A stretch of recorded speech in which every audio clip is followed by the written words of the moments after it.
Well, take 3. Who's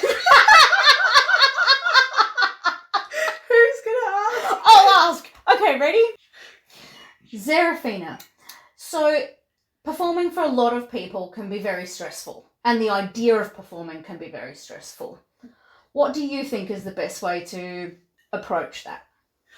I think, well, mental practice. I worked with catwalk models for a while who were training to be on the catwalk, and I get them to mentally prepare by imagining themselves on the catwalk and it going well, but even then also imagining them failing in some way, so tripping or falling, and then how they would recover from that. Because I think it's really important to know that you're going to be able to continue even if there are problems. That I always say it's about connection, not perfection.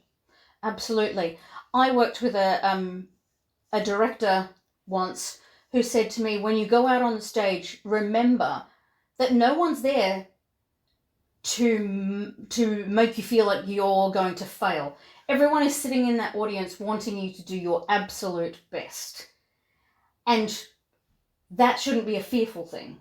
They want you to be your best. They're there to support you in being the best person you can be when you stand on a stage.